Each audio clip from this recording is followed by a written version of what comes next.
Hai semua, jom tengok macam mana nak guna Delima 3.0 yang template baru. Okey, kita guna mana-mana carian yang anda prefer dan saya gunakan Google Chrome dan kita buat carian Delima 3.0 dan yang pertama sekali ada tajuk tu memang ada dah Delima 3.0. Kita tekan yang tu dan ada paparan macam ni akan keluar. So, kita boleh tengok inilah paparan yang akan kita dapat.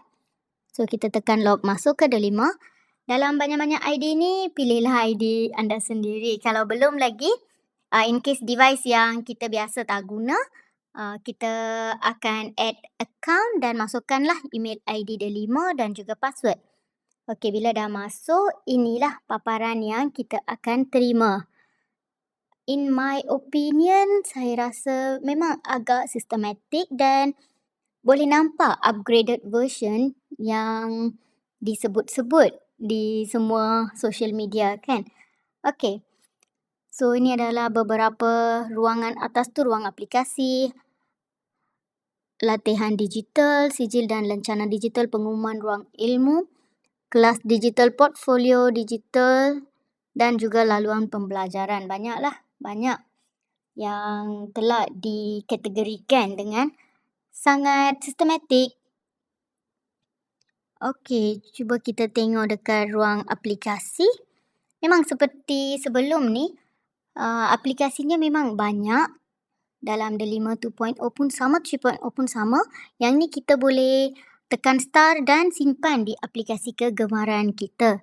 Itu adalah satu upgrade yang sangat bagus bagi saya sebab kita ada few aplikasi yang memang kita sentiasa guna. Macam contohnya ChatGPT. Kita sentiasa nak buka, kita boleh bintangkan, tekan bintang tu dan boleh simpan di aplikasi kegemaran.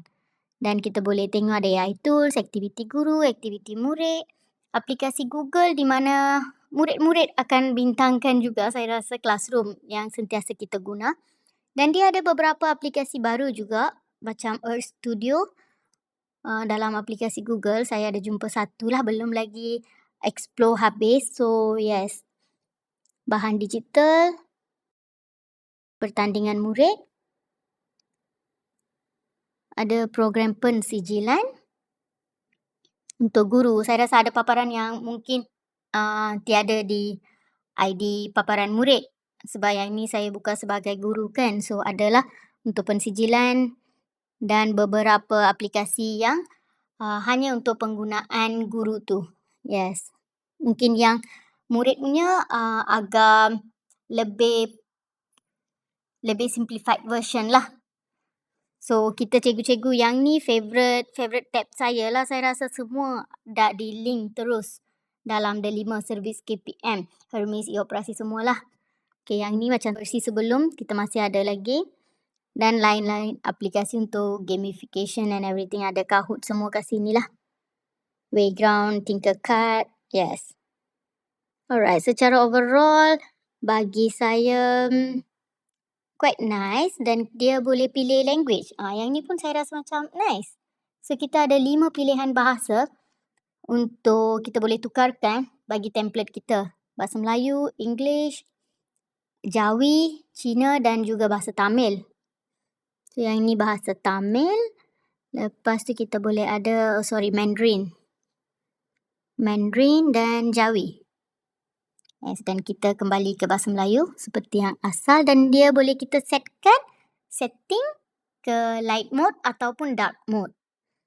Dan ni special appearance data yang AI bot kita yang kita boleh minta bantuan, kita boleh minta dia buat quiz, kita boleh macam ChatGPT, kita rakan AI kita dalam Delima di mana saya rasa memang sangat excited untuk saya nak cuba tapi belum sempat lagi untuk cuba. So nanti dah siap explore baru saya akan buat video asing lah untuk data AI kawan kita ni. Alright.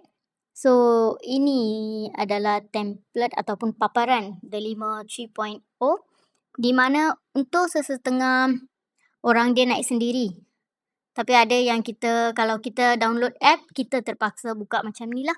Dan kita boleh download semula aplikasi untuk 3.0, if I'm not mistaken. Dan yang ni baru lencana delima. Untuk paparan guru, paparan murid saya kurang pasti, belum cek lagi.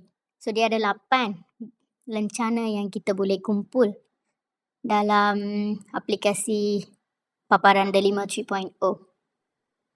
So itu adalah serba sedikit my first impression. So jumpa lagi di video yang akan datang. Terima kasih.